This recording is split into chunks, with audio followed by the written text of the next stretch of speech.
আমাকে বিয়ে করতে হলে এই কন্ট্রাক্ট পেপারে সাইন করতে হবে। কলম দিন, সাইন করে দিচ্ছি। মম, আমি এই বিয়ে করতে পারবো না। আমার পক্ষে বিয়ে করা সম্ভব না। আমি একটা সাইকোকে কিভাবে বিয়ে করব? আমার জীবন শেষ হয়ে যাবে। আমি বেঁচে থাকতে কখনোই আমার মেয়েকে ওই সাইকোর সাথে বিয়ে দেব না। আমি জেনে শুনে আমার মেয়ের জীবন নষ্ট করব? মলির বাবা, তুমি এইসব কি বলছো? আমাদের একটা মাত্র মেয়ের জীবন আমরা নষ্ট করব কিভাবে? তাছাড়া সেই কোন জন্মে তোমার বাবা কথা দিয়েছে সেই কথা রাখতে হবে, সেটা কি কোথাও লেখা আছে? সেটা কখনোই সম্ভব না। কথা দিয়ে কথা রাখতে হবে। বাবা যখন বলেছে বিয়েটা হবে। তুমি যতই বলো না কেন, আমি কখনোই আমার মেয়েকে ওখানে বিয়ে দেব না।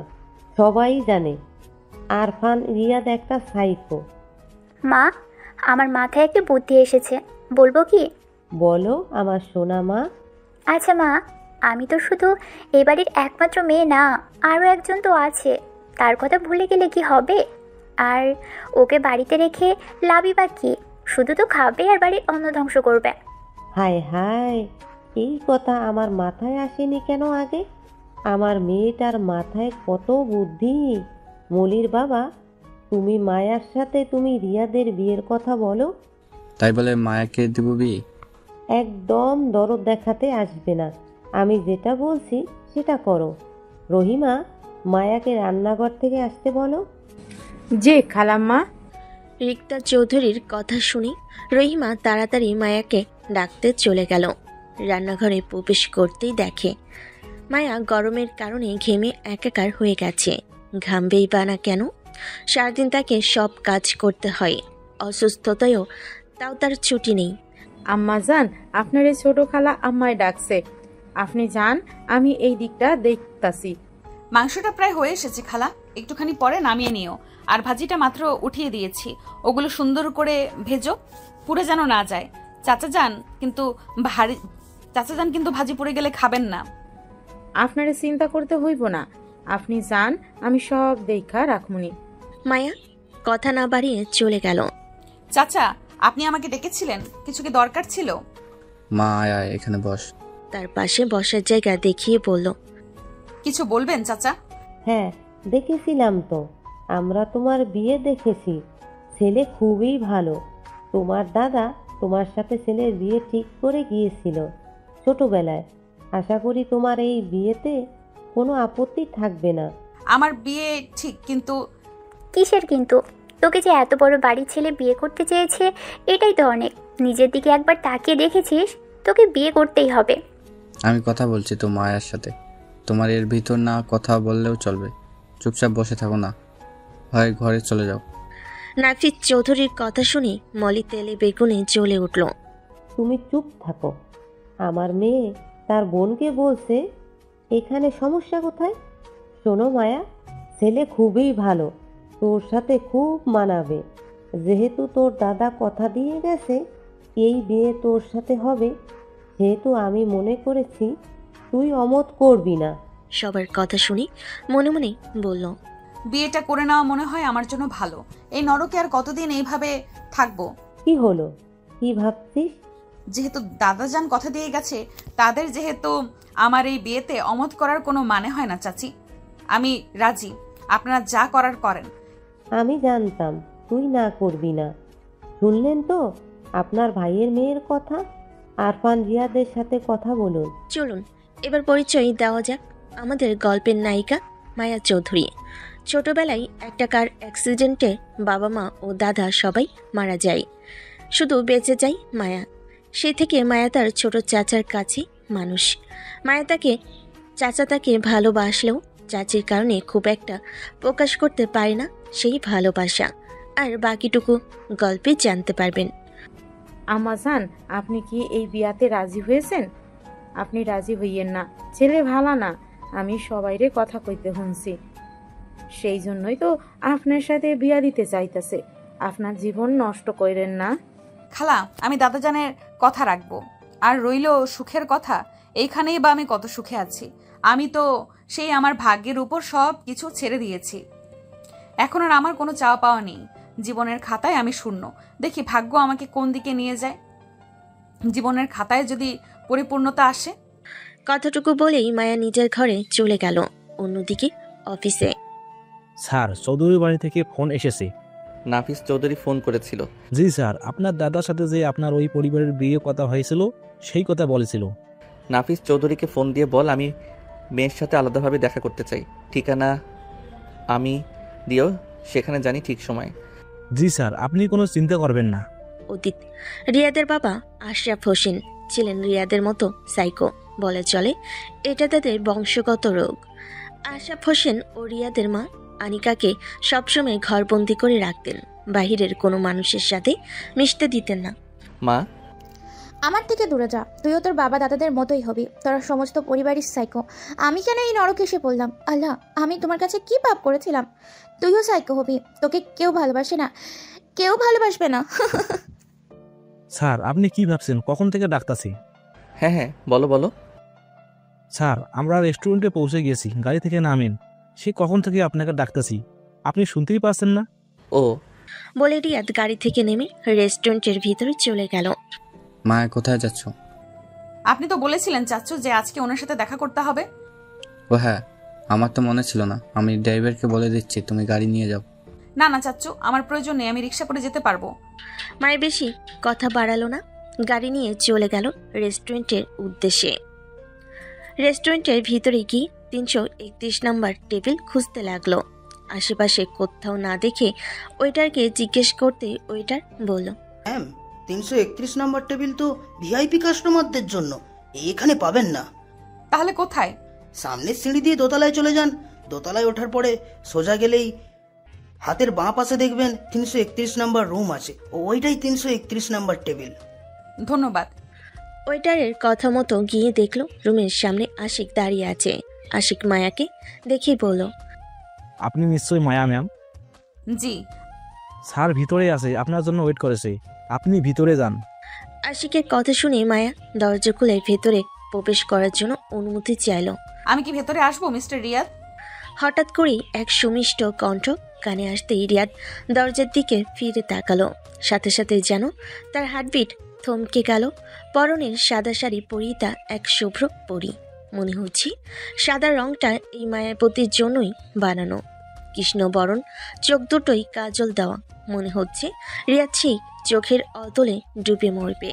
এই যে এক্সকিউজ মি মিস্টার রিয়াদ, আমার কথা কি শুনতে পাচ্ছেন? হ্যাঁ, বসুন বসুন। মায়া চেয়ারে বসা মাত্রই রিয়াদ কোনো ভনিতা ছাড়াই মায়ের দিকে একটা এগ্রিমেন্টের কাগজ এগিয়ে দিল। এটা কিসের কাগজ? খুললেই দেখতে পাবেন। মায়া কাগজটা খুলতেই কিছুটা অবাক হয়ে গেল, তবে প্রকাশ করল না।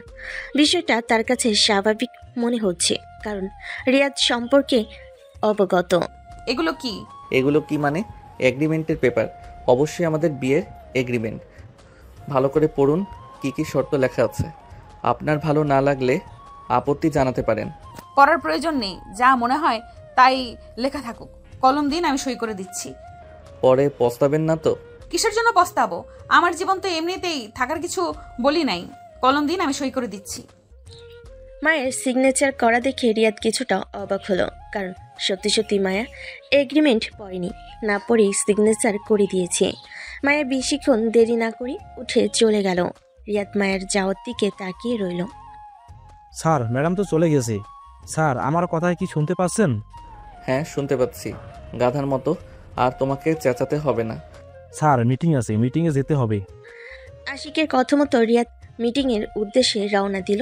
অন্যদিকে কি তুই গ্রেট রিয়াদ খানকে বিয়ে করেছিস? আল্লাহ, তুই কি ওদের হিস্ট্রি জানিস? উনি একজন মাফিয়া বললেই চলে। তোর কি নিজের জীবনের পরোয়া নেই? উনি একটা সাইকো, সেটা সবাই জানে। তুই কি জানিস কাকলি, ভালোবাসা দিয়ে সবকিছু ঠিক করা যায়। আমি চাই আমি আমার ভালোবাসা দিয়ে তাকে আপন করে নিতে। তুই ভুল ভাবছিস মায়া। একজন সুস্থ মানুষকে ভালোবাসা দিয়ে ঠিক করা যায়, কিন্তু একজন সাইকো পাগলকে ভালোবাসা দিয়ে তুই কেমনে ঠিক করবি? তুই কি মনে করিস আমি কি রিয়াদের ব্যাপারে কোনো খোঁজ খবর নেইনি? আমাকে কি এতই কাঁচা মনে হয়? রিয়াদের এই সাইকো একরোখা যা চাই তাই পেতে হবে, এই স্বভাবটা শুধুমাত্র ভালোবাসার অভাবে হয়েছে। সে ছোট থেকে কখনো সেইভাবে কারোর ভালোবাসা পায়নি। খুব ছোটবেলায় তার মা মারা যায়, বাবাও কিছুটা পজিটিভ ছিল, তারপরে তার বাবাও না ফেরার দেশে চলে যায়। শুধু ভরসা তার একটা দাদু ছিল। সেও যখন তার 18 বছর বয়স তাকে ছেড়ে না ফেরার দেশে চলে যায়। আর ওদের এই সাইকো স্বভাবটা ফ্যামিলিগত। আর আমার মনেও হয় না রিয়াদ এতটা সাইকো স্বভাবের।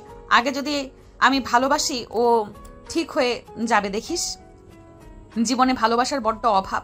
আমার জীবনে তো এই জিনিসটার প্রচুর অভাব। থাকি না দুজন দুজনের জন্য। আমাদের জীবন তো কেউ ভালোবাসার নেই, আমাদের জীবনে তো কেউ ভালোবাসার নেই। আমরাই না হয় দুজন দুজনকে ভালোবাসবো, দুজন দুজনের সুখ দুঃখের সাথী হব। জীবনের শেষ সময় পর্যন্ত আমি তার পাশে থাকার চেষ্টা করব। আমি এই নরকটা থেকে বের হয়ে আসতে চাই কাকলি। আমার মনে হয় আমি মানিয়ে নিতে পারবো। আরেকটু মানিয়ে নিয়ে দেখি আল্লাহ তাআলা আমার কপালে সুখ রেখেছে কিনা। আমি তোকে আর কিছু বলবো না, তবে শুধু এটুকুই দোয়া করব আল্লাহর কাছে, তুই জীবনে অনেক কষ্ট পেয়েছিস, আর যেন কষ্ট না পাস। তুই সবসময় সুখী হ। অনেক সুখ দুঃখের কথা হলো, এখন একটু নিজেদের কথায় আলোচনা করি। কয়েকদিন পর কিন্তু ফাইনাল ইয়ার পরীক্ষা। হ্যাঁ, সেটাই তো শুনলাম। আমার তো একদমই প্রিপারেশন ভালো না রে। তুই চিন্তা করিস না, তোর যতই প্রিপারেশন খারাপ থাক, তুই একজন ট্যালেন্টেড স্টুডেন্ট। তোর রেজাল্ট সবসময় ভালো হবে, এটা আমরা সবাই জানি। পড়াশোনা না করলে কি রেজাল্ট ভালো হয়? দুজন নিজেদের মধ্যে আলোচনা করতে করতে হঠাৎ খেয়াল করলো মায়া প্রায় সন্ধ্যাও এসেছে, আর ঘন্টাখানেক পরে হয়তো মাগরিবের আজান দেবে। হায়, এত দেরি হয়ে গেছে। আজকে বাসায় গেলে আমার খবর আছে। দেখিস কাকলি, তুই আমাকে বলবি না এত দেরি হয়ে গেছে? কাকলিকে আর কিছু বলার সুযোগ না দিয়ে মায়া ক্যাফে থেকে বের হয়ে গেল। তাই কাকলি আর দেরি না করে সেও চলে গেল নিজের বাড়ির উদ্দেশ্যে। বসার রুমে আসতেই এই যে নবাব দাদি চলে এসছে। আপনার আসার কথা ছিল কখন, আর আপনি আসছেন কখন? ঘড়ির দিকে কি সেই খেয়াল আছে? এই দিকে যে বাড়ির সব কাজ পড়ে আছে সেটা কি আপনি জানেন না? বিয়ে হলোই না, এখনো নিজেকে মহারানী ভাবা শুরু করে দিয়েছেন। চাচি আম্মা, আসলে অনেকদিন পরে কাকলির সাথে দেখা হয়েছিল তো, তাই গল্প করতে করতে কখন রাত হয়ে গেছে বুঝতেই পারিনি। তুমি চিন্তা করো না, আমি সব কাজ করে দিব। আপনি গিয়েছিলেন কার সাথে দেখা করতে, আর কার কার সাথে করে আসছেন? বাসার রান্না কে করবে? সন্ধ্যায় নাস্তা কে বানাবে? দুদিন ধরে কিছু বলছি না, এজন্য পার পেয়ে গেছো তুমি? যাও তাড়াতাড়ি ফ্রেশ হয়ে সন্ধ্যার নাস্তা রেডি করো। মায়া মুখ বুঝে সবগুলো কথা হজম করলো। তাড়াতাড়ি ফ্রেশ হয়ে সন্ধ্যার নাস্তা সহ রাতের খাবার একেবারে তৈরি করে রান্নাঘর থেকে বের হয়। অন্যদিকে বুঝলে আশিক, অনেকক্ষণ ধরে আমাকে একটা কথা ভাবাচ্ছে। সেটা হলো, মেয়েটা এগ্রিমেন্ট না দেখেই সই করে দিলা, কোনো বাদ দিয়ে কথা বললো না। কোনো পরিকল্পনা আছে নাকি? না না স্যার, পরিকল্পনা থাকবে কেন? আপনার দাদা তো সব কিছু ঠিক করে রেখে গেছে। আর ম্যাডামকে দেখে খুব সরল সরল মনে হচ্ছে। মনে হয় না তার ভিতরে কোনো ঘোর পেঁয়াজ আছে। ম্যাডাম যথেষ্ট ভালো মনের আমার কাছে মনে হয়।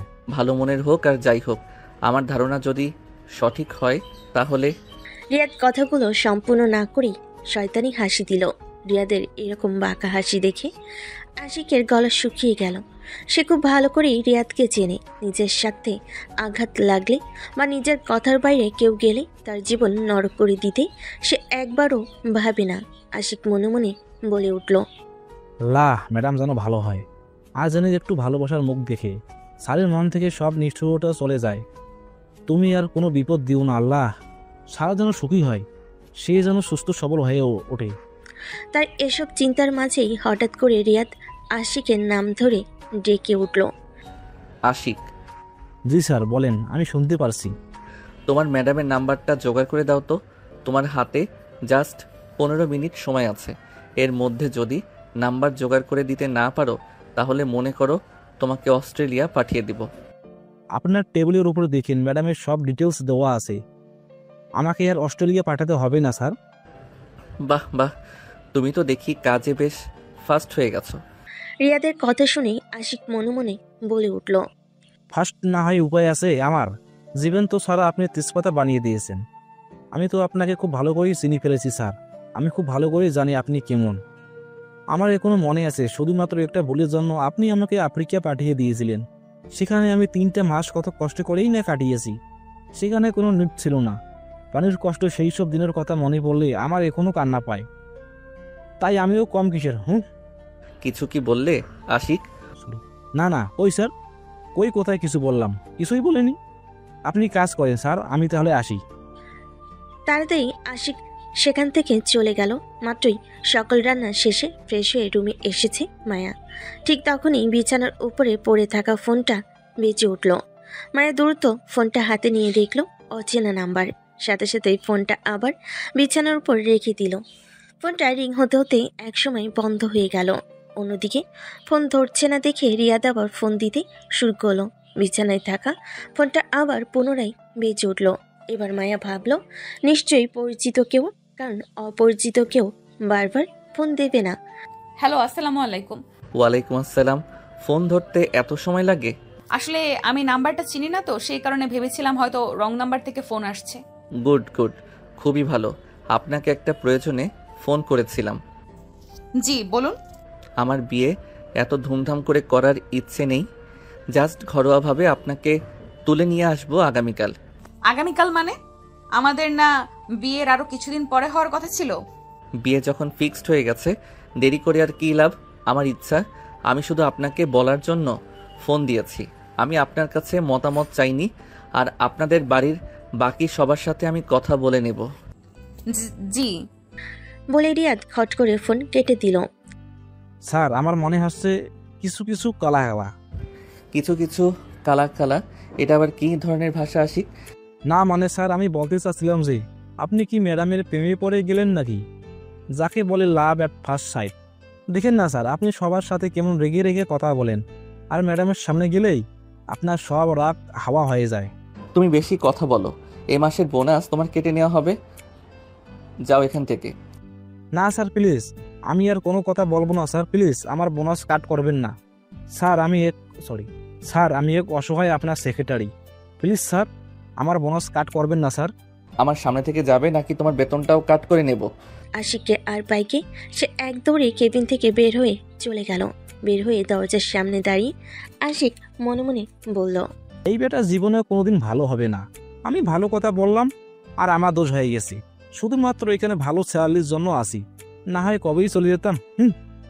অন্যদিকে আশিকের কথা রিয়াদকে ভাবাচ্ছে। সে কি সত্যি নায়িকা একটু একটু পছন্দ করছে? হঠাৎ আপন মনে রিয়াদ বলে উঠল, পছন্দ হতেই পারে, এটা স্বাভাবিক, অস্বাভাবিক কিছুই না। আমার সাথে বিয়ে ঠিক হয়েছে। বলেই নিজের মনকে সান্ত্বনা দিল। পূর্ব দিকে সূর্য উদয় হয়েছে, সেই সাথে সূচনা হয়েছে একটি নতুন দিনে। আর এই নতুন দিনের সাথে সাথে আমাদের জীবন থেকে আরও একটি দিন চলে যায়। আমরা ধাপিত হই মৃত্যুর আরও একটু কাছে। এই নতুন দিনে কারোর জন্য সুখ বয়ে আনে, আবার কারোর জন্য দুঃখ বয়ে আনে। এভাবে সুখ দুঃখ হাসি আনন্দের মধ্যে কেটে যায় সবার জীবন। ঠিক তেমনই নতুন দিনের সাথে সাথে মায়ের জীবনে আজ নতুন সূচনা ঘটতে চলেছে। আজকে তার নতুন জীবনের সূচনা হলো প্রতিদিনকার মতো সকালবেলা ঘুম থেকে উঠেই বাড়ির সব কাজ শেষ করেছে। তাকে কাজ করতে দেখে নাফিদ চৌধুরী বলে উঠল, আজকের দিনটাও কি তোকে কাজ করতে হবে মা? যা ঘরে গিয়ে রেস্ট নে, আজকে তোকে কাজ করতে হবে না, রহিমা আছে, আজকেও সব কাজ করে নেবে।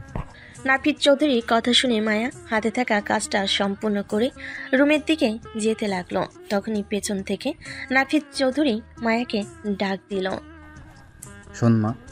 জি চাচু। গতকাল রাতে রিয়াদ হঠাৎ করেই ফোন দিয়ে বলল সে আজকে তোমাকে বিয়ে করতে চায়। কোনো আয়োজন করতে নিষেধ করেছে, শুধু ও এই বাড়িতে এসে ধর্মমতে তোমাকে বিয়ে করে নিয়ে চলে যাবে।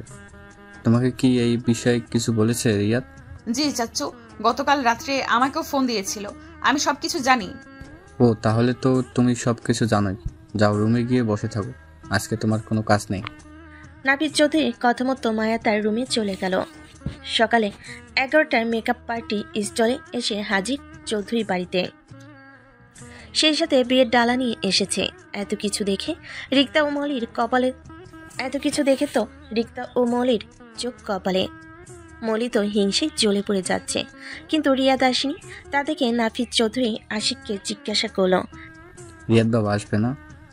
স্যার কিছু মিটিংয়ে বিজি আছি, যার কারণে আসতে একটু দেরি হলো, তাই আমাকে পাঠিয়েছেন সব কিছু নিয়ে। ম্যাডামকে রেডি করতে বলেছেন। স্যার এসে বেশিক্ষণ থাকবেন না। রহিমা, এদের সবাইকে মায়ার রুমে দেখিয়ে দাও। আর বাবা তুমি এসো, আমার সাথে কিছু খেয়ে নেবে। না না স্যার, আমি থাকবো না। এদিক সামলিয়ে আমাকে আবার স্যারের কাছে যেতে হবে। আমার হাতে 1 ঘন্টা সময় দিয়েছে এই দিক সামলে তার কাছে যাওয়ার জন্য। তা না হলে আমার মাথা আমার সাথে থাকবে না। আশিক আর কিছু না বলে দ্রুত বাড়ি থেকে বেরিয়ে গেল। মা দেখেছো কত কিছু এনেছে? বানরের গলায় কি মুক্তার মালা মানাবে? শুধুমাত্র আমার জন্য এত কিছু পাচ্ছিও। আমি এর থেকেও তোমাকে বড় ঘরে বিয়ে দেব। এই সাইকো পাগলের সাথে থাকলে জীবন নরক হয়ে যাবে তোমার। ওকে যেভাবে সাজিয়ে নিয়ে যাচ্ছে ঠিক সেইভাবে ছুঁড়ে ফেলে দেবে। বলে 2 মা মেয়ে হাসতে লাগলো। অথচ তারা ভুলে গেছে হয়তো দুঃখের পরে জীবনে একটা সুখ আসবেই। সন্ধ্যা 7টায় কাজী সহ রিয়াদটা এসে হাজির চৌধুরী বাড়িতে। অন্যদিকে পার্লারে মেয়েরাও মায়াকে সাজিয়ে চলে গেছে একটু আগে। বাবা তুমি এসেছো, বসো। আমি খুব বেশি কথা বলতে চাচ্ছি না, মায়াকে নিয়ে আসুন। আমি বেশিক্ষণ থাকবো না, তাড়াতাড়ি বিয়েটা হয়ে গেলে চলে যাবে এখান থেকে। বাবা এটা কেমন কথা? বিয়ের একটা দিন খাওয়া দাওয়া না করে, কোন নিয়ম নীতি না মেনে বিয়ে করেই চলে যাবে? কিসের নিয়ম নীতি আঙ্কেল? আমি তো বলেছি শুধু ঘরোয়াভাবে বিয়ে করে নিয়ে চলে যাব মায়াকে। আমি খুব বেশি কথা শুনতে চাচ্ছি না। নাপিত চৌধুরী আর বেশি কথা বাড়ালো না। সে রহিমাকে আদেশ দিল মায়াকে তার রুমে নিয়ে আসতে। অন্যদিকে রিয়াদ সবাই বসে আছে। মায়াকে আসতে দেখে তার দিকে তাকাতেই রিয়াদের পুরো পৃথিবী যেন থমকে গেল, যেন আকাশ থেকে নেমে আসা কোনো হুর। মায়ের পরনে ছিল গাঢ় খয়েরি কালারের জামদানি শাড়ি। মনে হচ্ছে এই খয়েরি কালারটা তার জন্যই তৈরি। হলদে শ্যামবর্ণ শরীরে যেন খয়েরি রংটা একটু বেশি ফুটে উঠেছে। সাথে গলায় হাতে সিম্পল গহনা আর নাকে ছোট্ট ডায়মন্ডের নাকফুল, যেটা রিয়া দিয়েছে তাকে। দূর থেকে চিকচিক করছে। কখন যে মায়া তার পাশে সে বসেছে সে বুঝতেই পারেনি। রিয়াদের এমনভাবে তাকিয়ে থাকা দেখে মায়া ভীষণ লজ্জা পাচ্ছে। রিয়াদের ধ্যান ভাঙলো আশিকে ডাকে। পাশ থেকে মলি তার মাকে কানে কানে বলে উঠল, এদের ঢং দেখে আর বাঁচি না। ঢং দেখতে থাকো, দেখতে থাকো। এখন তো এরই সময়। যখন ঘাড় ধাক্কা দিয়ে বের করে দেবে তখন ঠিকই বুঝবে। তাহলে কাজী সাহেব বিয়ে পড়ানো শুরু করুন তাড়াতাড়ি। রিয়াদের কথা মতো কাজী সাহেব আর এক মুহূর্ত কাল বিলম্ব না করে বিয়ে পড়ানো আরম্ভ করলো। দুজনকে কবুল বলতে বলার সাথে সাথেই দুজনেই কবুল করে তাড়াতাড়ি বলে দিল। একদিকে রিয়াদ এই বিয়ে পড়ানো শেষ হলে বাঁচে, আর অন্যদিকে মায়ের মনে ছিল এই নরক থেকে চলে যেতে পারলে সে বাঁচে। বিয়ে পড়ানো শেষ হতেই আশিক সবার হাতে হাতে খেজুর আর খুরমা দিল। কাজীকে আশিক বিদায় করে দিয়ে ড্রয়িং রুমে আসতেই রিয়াদ বলে উঠল, তাহলে আমাদের এখন যাওয়া দরকার নাফিস সাহেব। এখনই চলে যাবো বাবা? হ্যাঁ, দেরি করার কোনো তো কারণ খুঁজে পাচ্ছি না। বলে মায়ের হাত ধরে সদর দরজার দিকে এগিয়ে যেতে লাগলো। মায়া রিয়াদের হাতটা ছাড়িয়ে নিয়ে বলল, আমার তো কেউ নেই, চাচুর থেকে একটু বিদায় নিয়ে আসছি। এই একটা মানুষই আমাকে নিঃস্বার্থভাবে ভালোবাসে। হয়তো কখনো প্রকাশ করতে পারেনি তার ভালোবাসা, কিন্তু আমি বুঝি সে আমাকে খুব ভালোবাসে। ঠিক আছে, আমি গাড়ির কাছে আছি, তুমি আপনার চাচার থেকে বিদায় নিয়ে আসেন। বলে মায়ের হাতটা ছেড়ে দিল রিয়াদ। মায়া নাফিস চৌধুরীর কাছে যেতেই তিনি মায়ের মাথায় হাত রাখলেন। কান্না জড়িত কণ্ঠে বলে উঠল, সুখী হও মা আমার। তোর এই অভাগার চাচা তোর জন্য কিছুই করতে পারলো না। এই চাচাকে তুই মাফ করে দিস। এমন করে বলছো কেন চাচ্চু? তুমি না থাকলে আমার কি হতো? সে ছোট থেকে তুমি আমাকে এত বড় করেছো। তুমি না থাকলে হয়তো এতদিন আমার অস্তিত্বটাই থাকতো না। তোমার আবার কিসের মাপ? তুমি তো আমার কাছে কোনো ভুল করনি। নাফিস চৌধুরী মায়ের হাত ধরে মায়াকে গাড়ির পাশে নিয়ে আসলো। সেখানে রিয়াদ দাঁড়িয়ে ছিল। মায়ের হাতটা রিয়াদের হাতে দিয়ে নাফিস চৌধুরী বলে উঠল, বাবা তুমি আমার একটা ছোট মেয়েটাকে দেখে রেখো। ছোট থেকে কোনো আদর যত্ন ভালোবাসা তেমন পাইনি। আমার মেয়েটাকে তুমি কখনো কষ্ট দিও না। রিয়াদ এক কথাই জি বলে মায়ের হাত ধরে গাড়িতে উঠে পড়লো। রিয়াদ ইশারা করতে গাড়ি স্টার্ট দিল ড্রাইভার। গাড়ির চোখের আড়াল হতেই নাফিস চৌধুরী চলে গেল বাড়ির ভিতরে। মায়া গাড়ির ভিতর চুপচাপ বসে আছে বলেও ভুল হবে। কান্না করছে কিন্তু কোনো শব্দ হচ্ছে না। যতই হোক আলাদা একটা টান তো থাকবেই। রিয়াদ একবার মায়ের দিকে তাকিয়ে আবার নিজের মতো বসে রইল। মায়াকে তার নিজের মতো থাকতে দিল। খানবাড়িতে আসতে আসতে প্রায় রাত 10টা বেজে গেল। বাড়ির ভেতরে প্রবেশ করতেই কতগুলো সার্ভেন্ট মায়াকে মাথা নিচু করে সম্মান জানালো। মায়ের চারিদিকে তাকিয়ে সবকিছু লক্ষ্য করলো, দেখলো এখানে শুধু তারা দুজনে, বাড়ির লোক আর কেউ নেই। অবশ্য সে জানে রিয়াদের কেউ নেই। রিয়াদ মায়াকে নিয়ে রুমে প্রবেশ করতে অবাক হয়ে গেল। মায়া কিছুটা অপ্রস্তুত হয়ে গেল। আজকে যেহেতু তাদের ফার্স্ট নাইট, সেক্ষেত্রে রিয়াদের রুমটা সেভাবেই সাজানো। রিয়াদের বুঝতে 1 মিনিটও বাকি রইল না যে এটা আশিকের কাজ। হঠাৎ করে রিয়াদের ফোন বেজে উঠল। ফোনে ওপাশ থেকে রিয়াদকে কিছু বলার সুযোগ না দিয়ে আশিক বলে উঠল, স্যার, আশা করি আমার উপকারটা আপনার ভালো লেগেছে। এনজয়। যেভাবে ফোন দিয়েছিল ঠিক সেভাবেই ফোনটা হুট করেই কেটে দিল। রিয়াদকে কিছু বলার সুযোগ না দিয়ে মায়া গিয়ে বিছানার এক কোণে বসে পড়ল। রিয়াদ একটু মায়ের কাছে গিয়ে বলে উঠল, আপনি ওয়াশরুমে গিয়ে ফ্রেশ হয়ে আসুন, আমি ততক্ষণে ঘরটা পরিষ্কার করে নিচ্ছি। মায়া ফ্রেশ হতে যাওয়ার জন্য উঠে দাঁড়াতেই রিয়াদের সাথে ধাক্কা খেয়ে দুজনেই একসাথে বিছানার উপর পড়ে গেল। রিয়াদ মোহ আচ্ছন্ন চোখে মায়ের দিকে তাকিয়ে রইল, আর মায়ের তো সেই পড়ে যাওয়ার ভয়ে এখনো চোখ বন্ধ করে আছে। রিয়াদ মায়ের মুখের উপরে পড়ে থাকা চুলগুলো আলতো হাতে সরিয়ে দিল। পুরুষালী স্পর্শ পেতেই মায়ের সমস্ত শরীর কেঁপে উঠল। সেই সাথে এক ঝটকায় বন্ধ চোখ খুলে ফেলল।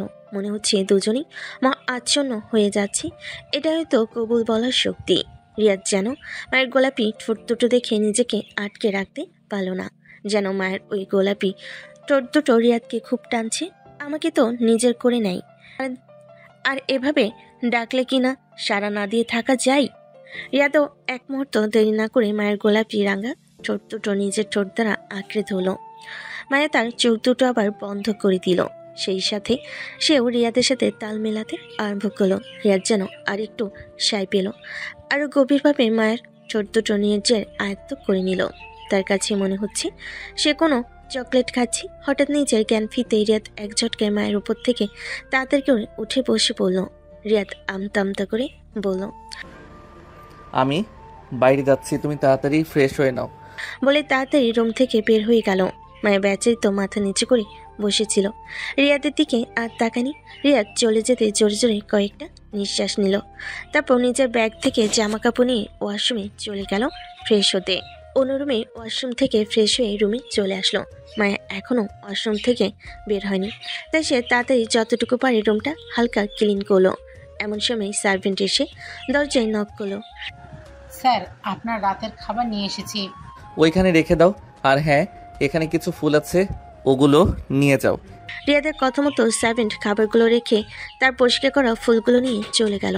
সার্ভেন্ট চলে যেতেই রিয়াদ আবার দরজা আটকে দিল। ঠিক সেই সময় ওয়াশরুম থেকে মায়া বের হয়ে এলো। মায়াকে দেখে রিয়াদের মনে হয় তার একবার হার্ট অ্যাটাক হলো। সরাসরি হার্ট অ্যাটাক না, মিনি হার্ট অ্যাটাক। মেকআপবিহীন মুখ, সেই মুখে বিন্দু বিন্দু পানির কণা, চুলগুলো দেখে তো রিয়াদের টাসকি খাওয়ার অবস্থা। ভেজা কোমর পর্যন্ত চুলগুলো তোয়ালে দিয়ে পেঁচানো।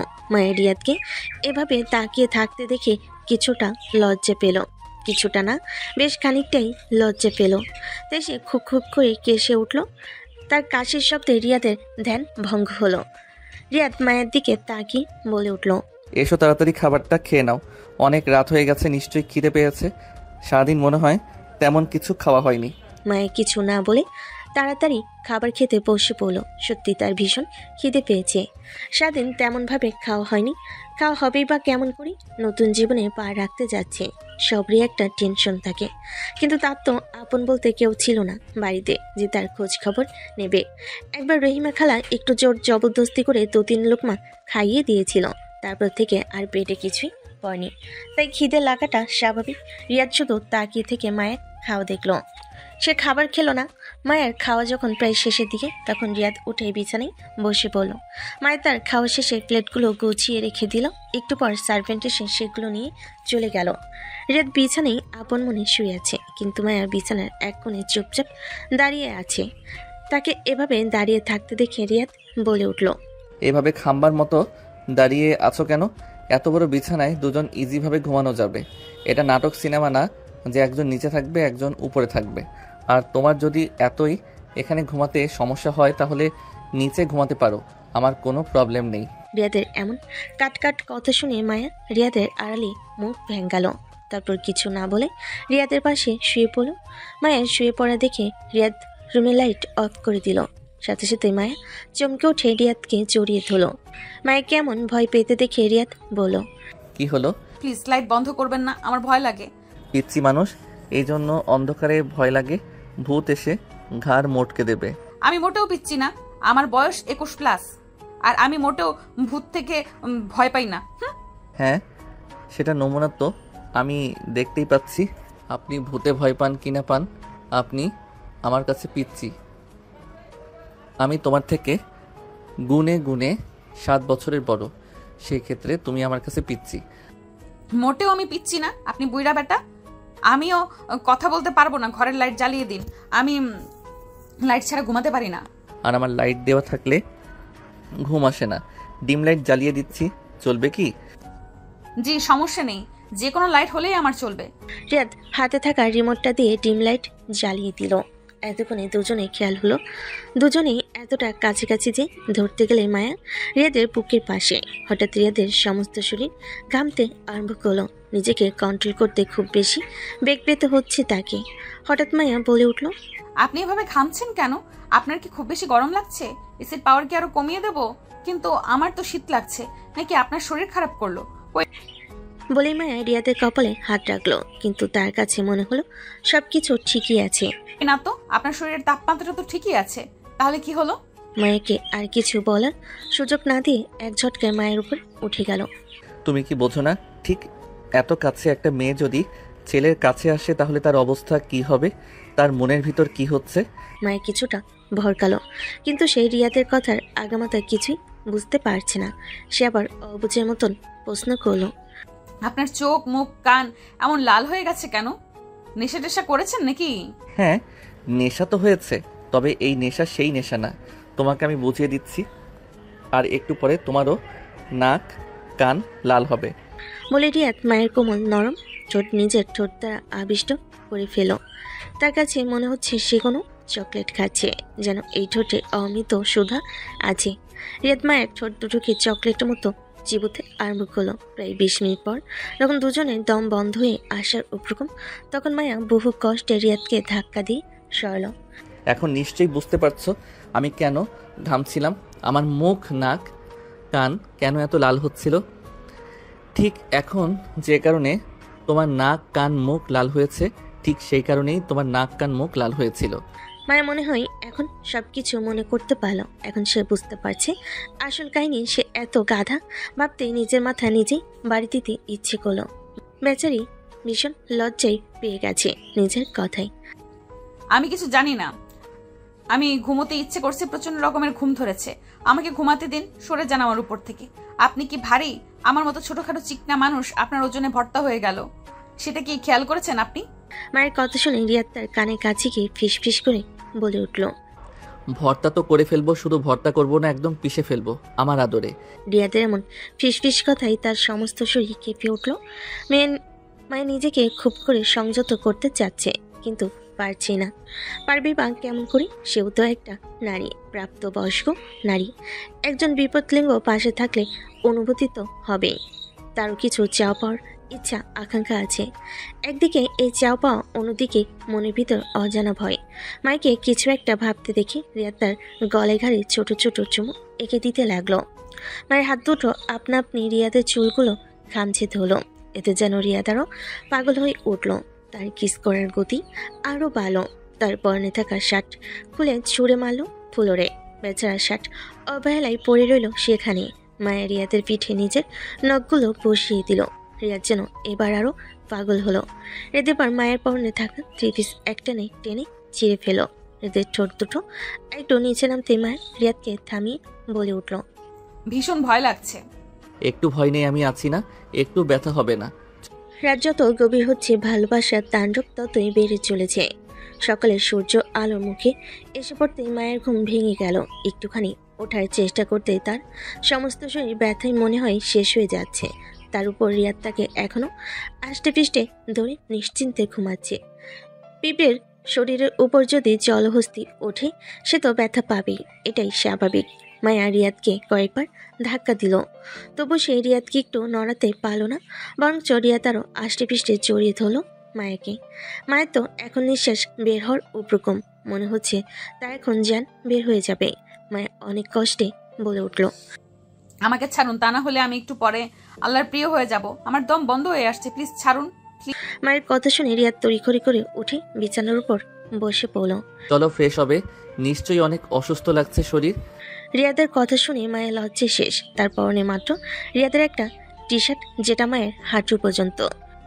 মায়া একটু ওঠার চেষ্টা করতেই তার মনে হচ্ছে শরীরের প্রত্যেকটা অঙ্গ প্রত্যঙ্গ কোনো বিষাক্ত জিনিস কামড়াচ্ছে।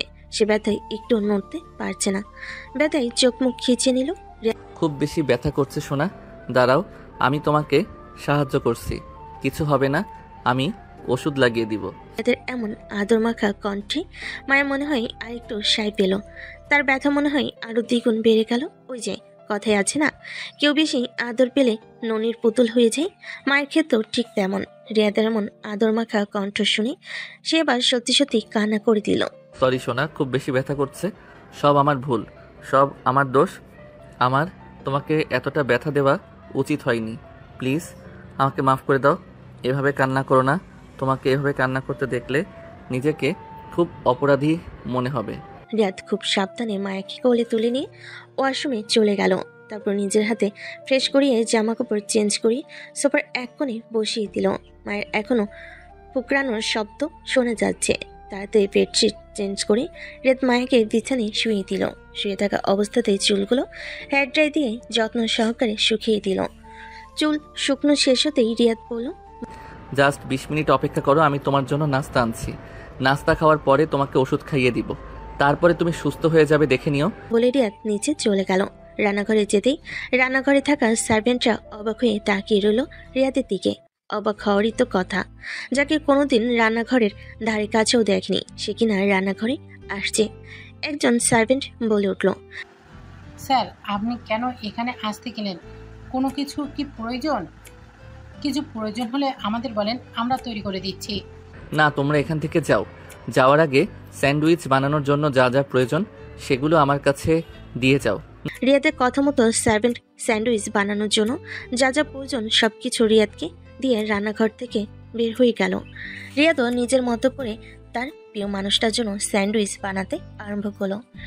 রিয়াদ বেসিক জানে, কারণ তাকে পড়াশোনার জন্য দেশের বাইরে থাকতে হয়েছে, আর সেখানে নিজের রান্না নিজেকেই করতে হয়েছে। দেশের বাইরে সহজে তো আর হেল্পিং হ্যান্ড পাওয়া যায় না, তাই সবকিছু নিজেকেই করতে হতো। রিয়াদ স্যান্ডউইচগুলো সুন্দর করে প্লেটে সাজিয়ে এক গ্লাস জুস নিয়ে রুমে চলে গেল। রুমে গিয়ে দেখতে পেল মায়া ঘুমিয়ে গেছে। সে নিঃশব্দে বেড সাইড টেবিলে খাবারগুলো রেখে মায়াকে আলতো করে ডেকে তুলল। তারপর সুন্দর করে বেডের সাথে হেলান দিয়ে বসালো। মায়ের সামনে স্যান্ডউইচ ধরতে সে খেতে আরম্ভ করলো। হঠাৎ মায়া বলে উঠল, আপনি খেয়েছেন? মায়ের এতটুকু কথা রিয়াদের মনকে শান্ত করে দিল। না, তুমি খাও, তারপরে আমি খাবো। দুজনে একসাথে খেলে সমস্যা কোথায়? একেই হয়তো বলে কবুলের শক্তি। একটা কবুল বলার সাথে সাথেই দুজনের হৃদয় কি শক্ত বন্ধন তৈরি হয়েছে। মায়ের একটা স্যান্ডউইচ নিয়ে রিয়াদের মুখের সামনে ধরল। রিয়াদ কথা না বাড়িয়ে স্যান্ডউইচ খেয়ে ফেলো। দুজনেই একসাথে খাবার খেলো। এক গ্লাস জুসের অর্ধেক মায়া খেলো আর অর্ধেক রিয়াদ খেলো। কথায় আছে না, স্বামী স্ত্রী একসাথে খেলে মহব্বত বাড়ে। দুজনে খাওয়া শেষ হতেই রিয়াদ মায়াকে ওষুধ খাইয়ে দিল। এর মধ্যে সার্ভেন্ট এসে সবকিছু নিয়ে গেল। ঘুমাও, রাত্রে ঘুম হয়নি, ওষুধ খাইয়ে দিয়েছি, ঘুম থেকে উঠলে ভালো লাগবে, আমি মাথায় হাত বুলিয়ে দিচ্ছি। কিছুক্ষণের মধ্যেই মায়া ঘুমিয়ে গেল। ঘুমাবেই না কেন, সারা রাত যে ধকল গেছে শরীর উপর দিয়ে। মায়া ঘুমিয়ে যেতে রিয়াদ অফিসের জন্য রেডি হলো। যাওয়ার সময় এসি পাওয়ারটা একটু কমিয়ে দিয়ে মায়ের শরীরে কম্বল জড়িয়ে দিল। তারপর রুমটা একদম অন্ধকার করে রুম থেকে বের হয়ে গেল। যাওয়ার সময় সার্ভেন্টদের বলে গেল, ম্যাডামের যেন ঘুমে ডিস্টার্ব না হয়, ম্যাডামকে কেউ ঘুম থেকে ডেকে তুলবে না, তার যখন আপনা আপনি ঘুম ভাঙবে তখনই যেন ওঠে, বাড়ির সব কাজ সাবধানে করবে সবাই, একটু যেন শব্দ না হয়। বলেই তাড়াতাড়ি করে বের হয়ে গেল। অফিসে যাওয়ার সাথে সাথেই বলে উঠল, স্যার সর্বনাশ হয়ে গেছে, আমাদের যে অ্যামুজমেন্টের পার্কে নতুন প্রজেক্টের ফাইল চুরি হয়ে গেছে। আমার মনে হয় স্যার এটা এইচ কোম্পানির কারসাজি, তারা প্রজেক্টটা পায়নির জন্য আমাদেরকে বিপদে ফেলার চেষ্টা করেছে। সেসব কথা পরে চিন্তা করা যাবে, এখন বলো, সিসিটিভি ফুটেজ চেক করেছো? জি স্যার, কিন্তু সিসিটিভি ফুটেজ কিছুই পেলাম না স্যার। রিয়াদ গম্ভীর মুখে কেবিনে চলে গেল। যতটুকু মেজাজ ভালো ছিল সকালবেলা তার থেকে দ্বিগুণ খারাপ হয়ে গেল। ম্যানেজারকে আসতে বলো। জি স্যার।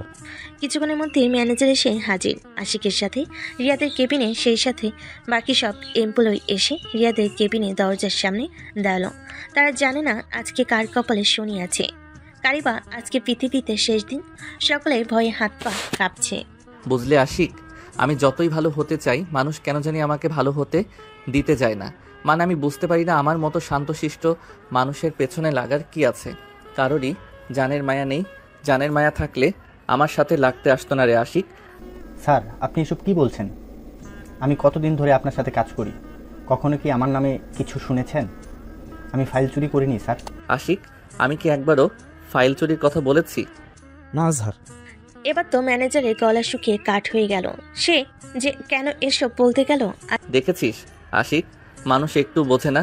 আমি কি কাউকে একবার প্রোফাইল চুরির ব্যাপারে জিজ্ঞাসা করছি? আমি কিন্তু কাউকে একবারও ফাইল চুরির কথা বলিনি। আশিক, ল্যাপটপটা চালু কর। আশিক ল্যাপটপ চালু করার সাথে সাথেই স্ক্রিনে ভেসে উঠল গতকাল রাতের কাহিনী। সাথে সাথে ম্যানেজার আশিকের পা ধরে বলতে লাগলো, স্যার এবারের মতো মাফ করে দিন, আর এমন হবে না স্যার। প্লিজ আমাকে মাফ করে দিন স্যার, জীবনে আর কোনো দিন এরকম ভুল হবে না। আমার ডিকশনারিতে ক্ষমা নামক কোনো জিনিস নেই। আমার ডিকশনারিতে ভুল হলে সেটা ভুল হিসেবে গণনা করা হয়। সেটা এই অফিসের প্রত্যেকটা এমপ্লয়ি জানে। আমার কাছে ভুল মানে মৃত্যু, আর বিশ্বাসঘাতকদের এখানে কোনো জায়গা নেই। আশিক অনেক দিন হলো ইকু পিকু শুকিয়ে গেছে। বেচারারা অনেক দিন পরে তাজা মাংস পাবে, অনেক খুশি হবে আশিক। রিয়াদের কথা শুনে সবার শরীর কাটা দিয়ে উঠল। ভয়ে সবার গলা শুকিয়ে গেল। ইকু পিকু হলো রিয়াদের পোষা দুটি কুমির, আর বাকিটা নিশ্চয়ই বলতে হবে না। এমন সময় হঠাৎ ম্যানেজার রিয়াদের দিকে তাকিয়ে বন্দুক তাক করলো। আজকে তোকে শেষ করে তবেই মরবো। গুলি করতে যাবে, সাথে সাথে পেছন থেকে গার্ড এসে ম্যানেজারের পায়ে গুলি মারলো। ম্যানেজার মুখ থুবড়ে ফ্লোরে পড়ল। ওকে এমনভাবে মারবি যাতে সবার আত্মা কাঁপে। ইকু পেকুকে দিয়ে খাওয়াবি। ওকে আমার চোখের সামনে থেকে সরিয়ে নিয়ে যা। গার্ডরা ম্যানেজারকে নিয়ে সেখান থেকে চলে গেল। প্রাণ খুলে সবাই শুনে রাখ, কেউ যদি এরকম বিশ্বাসঘাতকতা করে আমার সাথে, তার এই পৃথিবীতে সেই দিনই শেষ দিন। আশা করি সবাই বুঝতে পারছে। এখন এইখানে দাঁড়িয়ে থেকে তামাশা না দেখে যার যার কাজে যাও। রিয়াদের বলতে দেরি, কিন্তু সবার কাছে যেতে 1 মিনিটও দেরি হয়নি। আজকে অফিসে কেউ একজন অনুপস্থিত আছে। আশিক দেখ। হ্যাঁ স্যার, রিপার নামের নতুন ছেলেটা আজকে আসেনি। আমার কাছে অসুস্থতা বলে ছুটি নিয়েছি। পালিয়ে গেছে। যে যেখান থেকে পারবি খুঁজে নিয়ে আসবে। এমনভাবে মারবি, তোকে কি আরো বলতে হবে কিছু আশিক? আশিক মাথা নাড়িয়ে না পৌঁছালো। দয়া করে কাজে রেখেছিলাম। আমার সাথে বিশ্বাসঘাতকতার শাস্তি শুধুই মৃত্যু। স্যার, আপনি জানলেন কিভাবে সবকিছু? আমি কয়েকবার ম্যানেজারের সাথে ওই নতুন ছেলেটাকে কথা বলতে দেখেছি, তখনই আমার সন্দেহ হয়েছে। দেখ ফাইল, ওইটা নকল চুরি হয়েছে, আসলটা তো আমার বাসাতেই আছে। আপনি আসলটা কখন বাসায় নিয়ে গেলেন? আমি তো দেখলাম না। আর কালকে রাতেও আমি ফাইল গুছিয়ে রেখেছিলাম। তাদের স্যার বিয়ে করেছে, অথচ কেউ জানে না এই ব্যাপারে। বিষয়টা তাদের কাছে অবাক করার মতো। তার থেকেও বেশি অবাক করার বিষয় হলো তাদের স্যার বিয়ে করেছে। তারা হয়তো কল্পনাও করতে পারেনি যে রিয়াদ বিয়ে করবে। এখানে এরকমভাবে সবার চিৎকার দেওয়ার কি আছে? সে মানুষ, বিয়ে করতেই পারে। এখানে অস্বাভাবিক কি? সবাই দাঁড়িয়ে না থেকে যার যার মতো কাজ করেন। আশিকের ধমক শুনে সবাই চুপচাপ তার মতো কাজ আরম্ভ করলো। আশিক চলে যেতেই আবার সবার মধ্যে গুঞ্জন আরম্ভ হলো। এটাই স্বাভাবিক। প্রায় রাত 9টা রিয়াদ বাড়িতে ফিরল। রুমে আসতেই দেখতে পেল রুমে ডিম লাইট জ্বলছে। ডিম লাইটের মৃদু আলোয় দেখা যাচ্ছে মায়া ঘুমিয়ে আছে। তাই সে আর ডিস্টার্ব না করে সরাসরি ওয়াশরুমে চলে গেল ফ্রেশ হতে। ফ্রেশ হয়ে আসতেই দেখতে পেল সার্ভেন্ট দরজায় নক করেছে। ভেতরে আসো। সার্ভেন্ট খাবার রেখে চলে যেতে নিলেই রিয়াদ বলে উঠল, ম্যাডাম খেয়েছে? জি স্যার, খেয়েছে। আমি চলে যাওয়ার পর তোমাদের ম্যাডাম কি কি করেছে? আপনি চলে যাওয়ার বেশ কিছুক্ষণ পর ম্যাডাম ঘুম থেকে উঠেছে। ধরতে গেলে প্রায় বিকেলবেলায় ঘুম থেকে উঠেছে। ঘুম থেকে ওঠার পরে ম্যাডামকে আমরা কিছু হালকা খাবার দিয়েছিলাম খাওয়ার জন্য। তারপর ম্যাডাম বলল ম্যাডামের নাকি ভালো লাগছে না বাড়ির ভিতর, তাই ম্যাডামকে সম্পূর্ণ বাড়ি ঘুরে দেখানো হয়েছে। সন্ধ্যার দিকে ম্যাডাম কিছু ফ্রুটস খেয়েছে। তারপরে 8টার দিকে ম্যাডাম রাতের খাবার খেয়েছে। ম্যাডাম আপনার জন্য অপেক্ষা করতে চেয়েছিল, কিন্তু স্যার আপনি তো বলেছেন ম্যাডাম যেন 8টার মধ্যেই রাতের খাবার খেয়ে ফেলে। গুড, বেশ ভালো করেছো, যাও এখন। সার্ভেন্ট চলে যেতেই রিয়াদ নিঃশব্দে নিজের খাবার খেয়ে মায়ের পাশে শুয়ে পড়ল। তারপর মায়াকে নিজের কাছে টেনে নিল। মায়াকে দেখে তার ভীষণ হাসি পাচ্ছে। মেয়েটা একদম বাচ্চাদের মতো করে ঘুমাচ্ছে। বাচ্চারা যেমন নিচের ঠোঁট ফুলিয়ে ঘুমায়, মায়াও ঠিক তেমনিভাবে ঘুমিয়ে আছে। রিয়াদ টুস করে মায়ের ঠোঁটে চুমু খেলো। তারপর আর কি মায়াকে নিজের বুকের মধ্যে জড়িয়ে ধরে মায়ের গলায় মুখ ডুবিয়ে গভীর কয়েকটা শ্বাস নিল। মায়ের শরীরে এই ঘ্রাণটা রিয়াদের খুব প্রিয়। মায়ের নিঃশ্বাস মায়ের গলায় পড়ে, খানিকটা নড়ে চড়ে ওঠে, আবার ঘুমিয়ে গেল। রিয়াদের গতকাল রাতে খুব ভালো ঘুম হয়েছে। কোনো ঘুমের ওষুধ ছাড়াই সে নিশ্চিন্তে ঘুমিয়েছে। এই প্রথম মনে হয়। ভাবতেই রিয়াদ মুচকি হাসলো। এটাই তো তার ঘুমের ওষুধ। আর একটা জিনিস সে আজকে সারাদিন খুব ভালো করে লক্ষ্য করেছে, তার কখনো বাড়িতে আসতে মন চায়নি, কিন্তু আজকে সারাদিন কাজের ফাঁকে ফাঁকে মনে হয়েছে বাড়িতে ছুটে আসুক সে। মনে হয়েছে তার খুব মূল্যবান জিনিস এখানে সে রেখে গেছে। এসব কথা ভাবতে ভাবতে রিয়াদ যে কখন ঘুমিয়ে গেছে সে বুঝতেই পায়নি। সকালে সূর্যের আলোয় মায়ের ঘুম ভাঙতেই মায়া দেখতে পেল রিয়াদ তাকে আষ্টে পিষ্টে জড়িয়ে ধরে আছে। মুচকি হাসলো রিয়াদের এমন কাণ্ড দেখে। এমন সময় রিয়াদও চোখ খুলল। শুভ সকাল ম্যাডাম। শুভ সকাল। আপনি কখন এসেছেন? আমি তো বুঝতেই পারিনি, আমি মনে হয় ঘুমিয়ে গেছিলাম। আপনি আমাকে ডাকবেন না তো? জি ম্যাডাম, আমি যখন বাড়িতে এসেছি তখন আপনি ঘুমিয়ে গিয়েছিলেন। আপনাকে ডেকে আমি কি কাজ করাবো? আপনার কি কোনো কাজ ছিল তখন? তাহলে শুধু শুধু কেন আপনার কাঁচা ঘুম আমি ভাঙাতে যাব? তবু কিচ্ছু না, চলুন উঠে তাড়াতাড়ি ফ্রেশ হবেন, দেন খাওয়া দাওয়া করবেন। এভাবেই বেশ হাসি খুশিভাবেই তাদের দুজনের ছোট্ট জীবন চলছিল, যেখানে সুখের কোনো কমতি ছিল না। মায়া ভেবেছিল রিয়াদকে ভালো করতে হয়তো তাকে অনেক কাঠখড় পোড়াতে হবে, বাড়ি আক্তারকে খুব কঠোরভাবে শাসন করতে হবে, কিন্তু কোনো কিছুই হয়নি। রাত আপনি তার কাছে ধরা দিয়েছে। ম্যাডাম আপনি প্লিজ রান্নাঘর থেকে চলে যান, স্যার জানতে পারলে আমাদের ভীষণ বকবে। রাখো তো তোমাদের স্যারের কথা। আমি কি কখনো রান্নাঘরে আসিনি নাকি? আগে তো 24 ঘন্টা রান্নাঘরে থাকতে হয়েছে, আর এই বেটা কিনা আমাকে রান্নাঘরে আসতে দেবে না। আজকে তোমার স্যারের জন্য আমি নিজ হাতে রান্না করে নিয়ে যাব দুপুরে অফিসে, তোমাদের স্যারের প্রিয় খাবার। মায়ের কথা শুনে সার্ভেন্টরা মিটিমিটি করে হাসলো। এটা এখন তাদের নিত্যদিনে দেখা কাহিনী।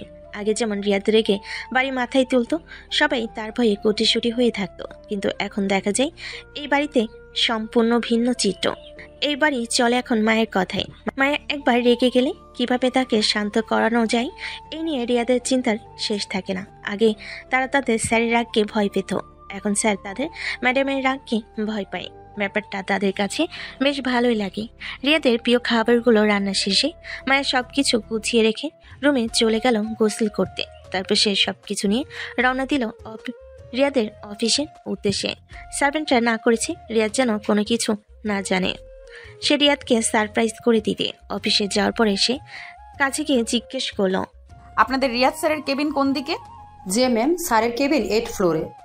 মায়া তাকে থ্যাংক ইউ বলে যেতে নিলে রিসেপশনিস্ট বাধা দিয়ে বলল, মায়া ম্যাম আপনি কোথায় যাচ্ছেন? আপনার কাছে কি স্যারের অ্যাপয়েন্টমেন্ট লেটার আছে? না। প্লিজ ম্যাম, স্যার অ্যাপয়েন্টমেন্ট ব্যতীত কারোর সাথে দেখা করেন না। আপনার যদি খুব বেশি প্রয়োজন হয় আপনি ওয়েটিং রুমে গিয়ে অপেক্ষা করুন স্যারের জন্য। স্যার কিছুক্ষণের মধ্যে মিটিং শেষ করে যাবে, তখন আমি আপনার কথা বলবো। Waiting room? জি ম্যাম, আপনি একটু আমার কথা শুনুন, স্যার রেগে গেলে আমার চাকরি থাকবে না। আর কোনো কথা না বাড়িয়ে ওয়েটিং রুমে গিয়ে অপেক্ষা করতে লাগলো রিয়াদের জন্য। অপেক্ষা করতে করতে কখন যে ওয়েটিং রুমে ঘুমিয়ে গেছে বুঝতেই পায়নি। প্রায় আধা ঘন্টা পরে রিয়াদ মিটিং থেকে ফিরে আসার সময় রিসেপশনিস্ট তাকে বলল, স্যার আপনার সাথে একজন ম্যাডাম দেখা করতে এসেছে, অ্যাপয়েন্টমেন্ট ছাড়া এসেছে দেখা করতে। তাকে ওয়েটিং রুমে অপেক্ষা করতে বলেছি, আপনি কি তার সাথে দেখা করবেন? দেখা করতে চাইলে আমি ম্যামকে ডেকে দিচ্ছি, ম্যাম ঘুমিয়ে গেছি। রিসেপশনিস্টের কথা মতো ওয়েটিং রুমের দিকে তাকাতেই রিসেপশনিস্টের দিকে চোখ গরম করে সে তাড়াহুড়ো করে রুমের ভিতর প্রবেশ করলো। তাকে এভাবে তাড়াহুড়ো করে মায়ের কাছে যেতে দেখে রিসেপশনিস্ট কিছুটা ঘাবড়ে গেল। তাকে ঘাবড়াতে দেখে আশিক বলে উঠল, আপনার চাকরি এখন থাকবে কিনা সেটা ভাবুন, উনি আমাদের ম্যাডাম। স্যার উনি তো আমাকে পরিচয় দেননি, উনি তো আমার কথা এমনি মেনে নিয়েছে। আমাকে বললে আমি তো কেবিনে নিয়ে যেতাম। পারে না রিসেপশনিস্ট কান্না করে দেয়। রিয়াদ মায়ের সামনে হাঁটু গেড়ে বসে ধীরে ডেকে উঠল। রিয়াদের ডাকে মায়া পিট করে চোখ হলো। তুমি এখানে আসবে আর আমাকে বলনি কেন?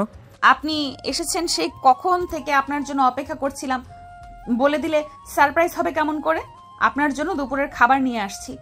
আর শোনেন, রিসেপশনিস্টকে কিছু বলবেন না, সে তার নিজের কাজ করেছে। এখানে আমার ভুল হয়েছে, আমি আমার পরিচয় দেই না, সেই জন্য সে আমাকে কেউ আসতে দেয়নি। রিয়াদ আর মায়াকে কিছু বলার সুযোগ না দিয়ে পাজা করে তুলে নিল। আশিক খাবারের ব্যাগটা নিয়ে রিয়াদের পিছু পিছু ছুটল। কেবিনে আসতেই মায়াকে নিজের চেয়ারে বসিয়ে দিল। আশিক খাবারগুলো টেবিলের উপর রেখে চলে গেল নিঃশব্দে। সেটা আমি পরে দেখে নিব। তা ম্যাডাম কি এনেছেন আমার জন্য? আপনার জন্য আজকে নিজ হাতে রান্না করে নিয়ে আসছি আপনার প্রিয় খাবার। রিয়াদ মায়ের কথা শুনে তাড়াতাড়ি করে মায়ের হাত পা চেক করতে লাগলো। কি করছেন কি? আমার কিছু হয়নি। তোমাকে না আমি বলেছি তুমি রান্নাঘরে যাবে না? বাড়িতে সার্ভেন্ট আছে কি করতে? তোমাকে রান্নাঘরে যেতে বলেছিল কে? আমি কি একবারও বলেছি তুমি আমার জন্য রান্না করো? যদি তোমার হাত পা পুড়ে যেত তখন কি হতো? আরে বাবা, তুমি এমন ভাবে বলছো মনে হচ্ছে আমি কখনো আগে রান্নাঘরে যাইনি। আগে সব সময় রান্নাঘরে থাকতে হতো। আর তুমি একটু রোমান্টিকতাও বোঝো না? আমি রোমান্টিকতা বুঝি না আমি? আচ্ছা রাতে বুঝিয়ে দেব নে রোমান্টিকতা কি। নিন, এখন এইসব বাদ দিয়ে তাড়াতাড়ি খাবার খেয়ে নিন, অনেক বেলা হয়ে গেছে। সত্যি রিয়াদের খিদে পেয়েছে, তাই আর সে কোনো কথা না বাড়িয়ে খাবার খেতে আরম্ভ করলো। সে নিজেও খাচ্ছে, সাথে মায়েরকেও খাইয়ে দিচ্ছে। ওই কয়েকদিনের মায়ের অভ্যাস হয়ে গেছে রিয়াদের হাতে খাবার। সচরাচর এখন সে খুবই কম হাত দিয়ে খাবার খায়। রিয়াদি তাকে বেশিরভাগ সময় খাইয়ে দেয়। দেখা যায় যখন রিয়াদ বাসায় থাকে না তখন সে নিজের হাতে খায়। খাওয়া শেষ হতেই রিয়াদ সব কিছু গুছিয়ে কল দিল। একজন সার্ভেন্ট এসে সব কিছু নিয়ে গেল। মায়াকে চেয়ার থেকে উঠিয়ে সে চেয়ারে বসে মায়াকে তার কোলে বসালো। মায়া দু হাত দিয়ে রিয়াদের গলা জড়িয়ে ধরল। এখন যদি হঠাৎ করে কেউ কেবিনে চলে আসে তখন কি হবে? কারো এত বড় বুকের পাটাই নেই যে আমার কেবিনে নক না করে ভিতরে আসবে। ম্যাডাম আমার ভীষণ প্রেম পাচ্ছে বলে মায়ের গলায় মুখ ডুবিয়ে ছোট ছোট চুমু এঁকে দিতে লাগলো রিয়াদ। মনে হচ্ছে তার ভীষণ নেশা লাগছে, যাকে বলে মায়াময় নেশা। কি করছেন কি? ছাড়ুন আমাকে। এটা বাসা না, এটা অফিস। আপনার না হয় লজ্জা শরম বলতে কিছু নেই, আমার তো আছে। তোমাকে আজকে শাড়ি পরে আসতে কে বলেছিল? কেন, আপনার জন্য পরেছি। আমার জন্য পরলে শুধু আমি দেখব, অন্য কেউ দেখবে না, এটা মাথায় রাখবে। যখন ওয়েটিং রুমে ঘুমিয়ে পড়েছিলে তখন কোমর থেকে শাড়ি সরে গিয়েছিল, সেটা কি তোমার খেয়াল আছে? শাড়ি যদি ঠিকঠাক মতো গুছিয়ে না রাখতে পারো তাহলে পরো কিসের জন্য? রিয়াদের কথা শুনে মায়ের সত্যি ভীষণ খারাপ লাগছে। সে ঘুমের মধ্যে এই বিষয় খেয়াল করেনি। রিয়াদকে রাখতে দেখে মায়া শক্ত করে রিয়াদকে জড়িয়ে ধরে ঠোঁটে কিস করে দিয়ে রিয়াদের গলায় মুখ লুকালো। যা দেখে রিয়াদের রাগ হালকা হয়ে গেল। তাকে আর পাইকে মায়ের চুল ধরে তার মুখ বরাবর নিয়ে আসলো। তারপরে কিস করতে আরম্ভ করলো। স্পর্শগুলো যখন আরেকটু গভীর হতে আরম্ভ করলো সে সময় আশিকে সে দরজায় নক করলো। শব্দ শুনে মায়ের রিয়াদকে খুব কষ্টে ঠেলে দূরে সরিয়ে দিল। তাড়াতাড়ি করে তার কোল থেকে নেমে উঠে যায় দাঁড়িয়ে গেল। বেচারা মেজাজ খারাপ হয়ে গেল। মাটি একটু আদর করছিল আর এখন এসে হাড্ডি হতে হবে। বিরক্তি দিতে চোখ মুখ কুচকে নিল। দেখুন, কেউ হয়তো এসেছে। দরজা নক করলো কয়েকবার, মনে হয় কোনো প্রয়োজনীয় কথা হতে পারে। রিয়াদের অনুমতি দিতেই রুমের ভিতর আশিক প্রবেশ করলো। স্যার একটু পরে মিটিং আছে, সবাইকে কি মিটিংয়ের জন্য তৈরি হতে বলবো নাকি মিটিং ক্যান্সেল? যাও বলে ফেলো না, মিটিং ক্যান্সেল করতে হবে না। তোমার ম্যামকে গাড়িতে দিয়ে আসো। জি স্যার। চলুন ম্যাম। ভাইয়া আপনার জন্য খাবার নিয়ে আসছি, নিচ থেকে এসে খেয়ে নেবেন। জি ম্যাডাম। মায়াকে নিয়ে চলে যেতে রিয়াদ গার্ডদের ফোন করে কিছু একটা বলতে কিছুক্ষণের ভিতর একজনকে ধরে কেবিনে নিয়ে এসে হাজির তারা। আমার অফিসে কাজ করতে গেলে কিভাবে থাকতে হবে, কিভাবে কি করতে হবে সেটা তো প্রথমেই রুলসে দেওয়া থাকে। কন্ট্রাক্ট সাইন করার সময় পড়ে নিসনি?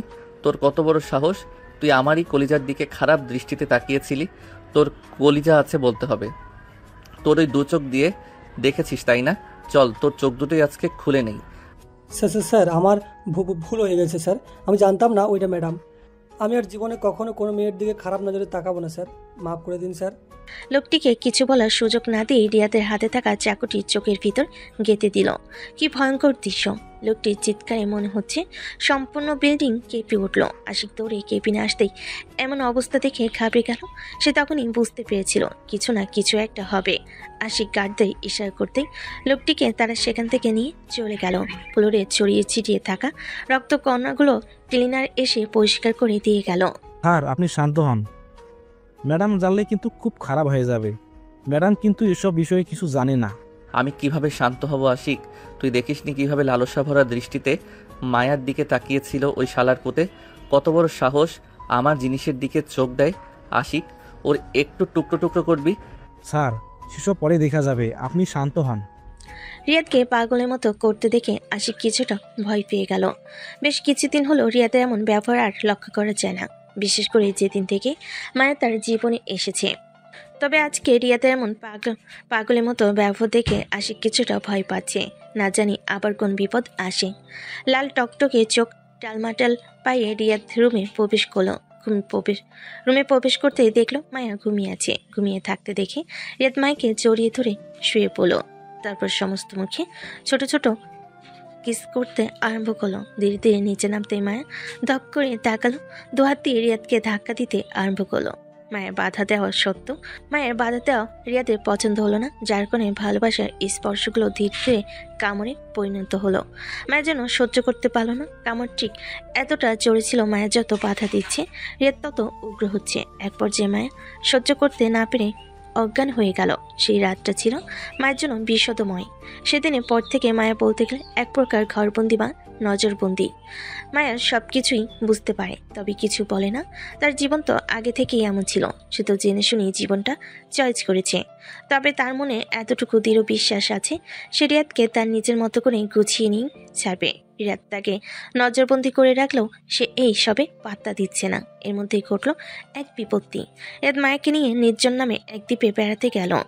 বিশেষ দ্রষ্টব্য, দ্বীপের নাম সম্পূর্ণ কাল্পনিক।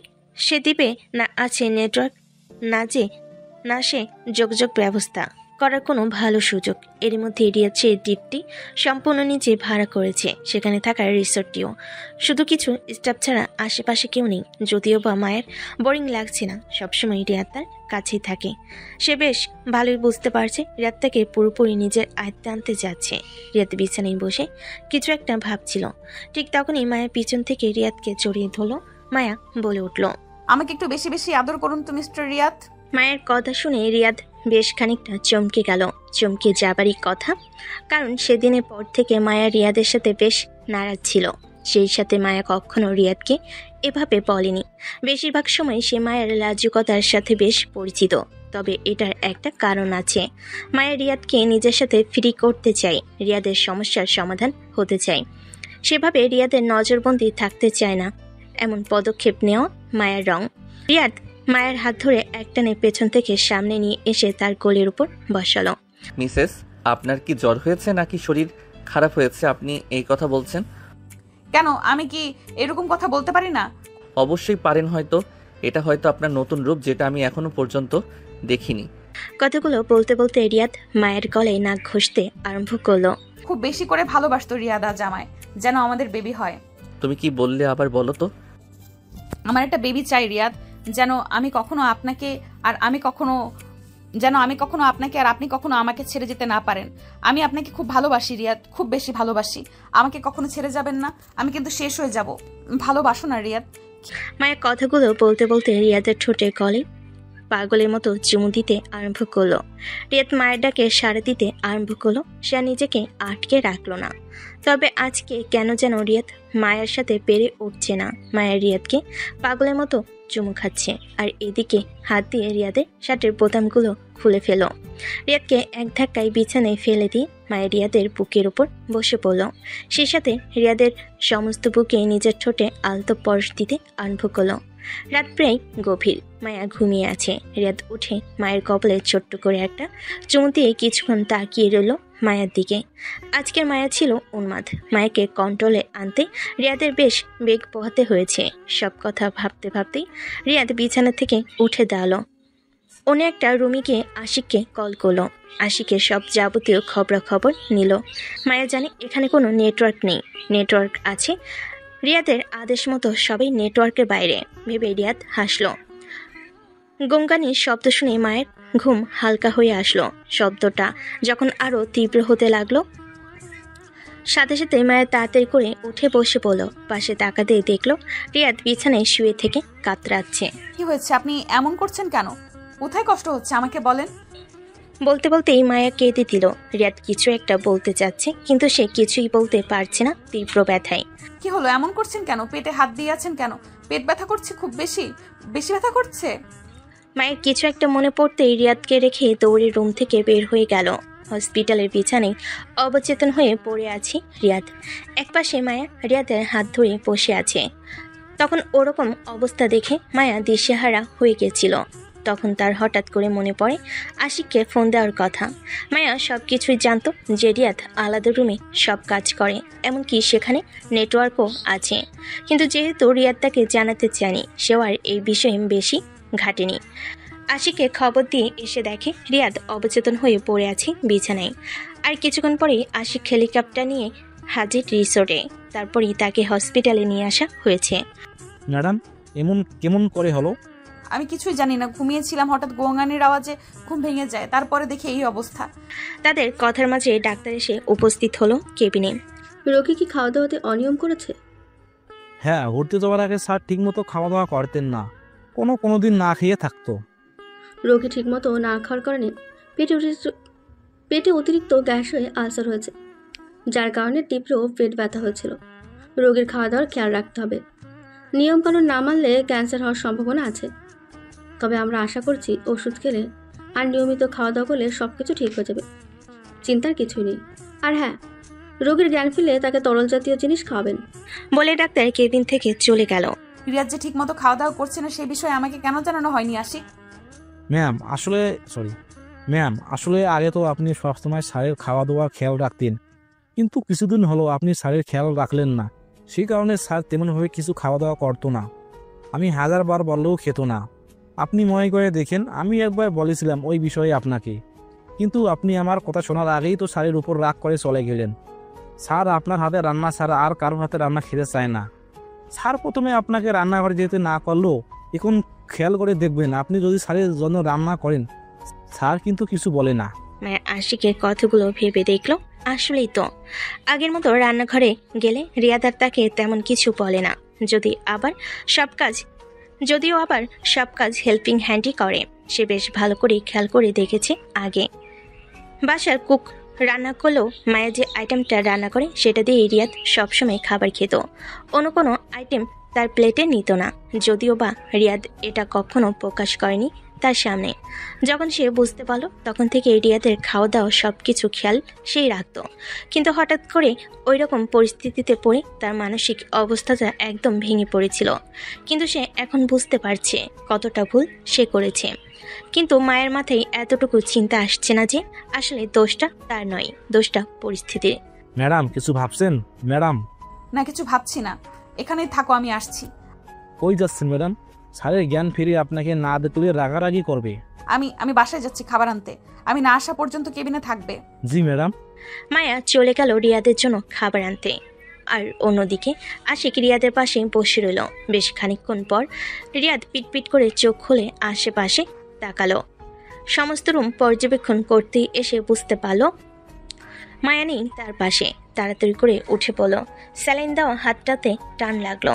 স্যার কি করছে নাকি? এমন করবেন না, হাতে ব্যথা পাচ্ছেন তো, দেখেন রক্ত উপর দিকে উঠেছে। আশিকের কথা তার কানে গেল কিনা বোঝা গেল না। তবে সে পাগলের মতো মায়াকে এই দিক থেকে ওই দিক খুঁজতে আরম্ভ করলো। মায়া কই? মায়াকে দেখছি না কেন? মায়া আমাকে ছেড়ে গেছে কোথায়? আশিক, মায়া, এটা হতে পারে না। মায়া আমাকে ছেড়ে যেতেই পারে না। মায়া কোথায়? এমন করবেন না প্লিজ। ম্যাম আসে আপনার জন্য খাবার আনতে গিয়েছে, এক্ষুনি চলে আসবে। আপনি এত হাইপার হবেন না স্যার, এটাই আপনার ক্ষতি হবে। তাহলে মায়াকে তাড়াতাড়ি ফোন করো, তাড়াতাড়ি আমার এখানে আসতে বলো। আমাকে একা রেখে কেন সে চলে গেছে? আশিক তাড়াতাড়ি মায়াকে ফোন করতে আরম্ভ করলো, কিন্তু মায়া ফোন ধরছে না। মায়াকে ফোন ধরতে না দেখে রিয়াদ আরো বেশি পাগলামি শুরু করলো। আমি জানতাম ও ফোন ধরবে না, ও আমাকে রেখে চলে গেছে। আমাকে রেখে চলে গেছে। ওকে তুই যেতে দিলে কেন আশিক? ও আর আসবে না, আর আসবে না। আমাকে রেখে চলে গেছে আশিক। রিয়াদ পাগলামি করছে আর কেবিনে এটা ওটা চারিদিকে ছুঁড়ে মারছে। ডাক্তার নার্স তাদের কাছে যেতে পারছে না। স্যালাইন দেওয়া হাত থেকে অঝরে রক্ত পড়ছে, সেদিকে খেয়াল নেই তার। তার এখন মায়াকে চাই, যে কোনো মূল্যে মায়াকে চাই। মায়া কেবিনে আসছিল।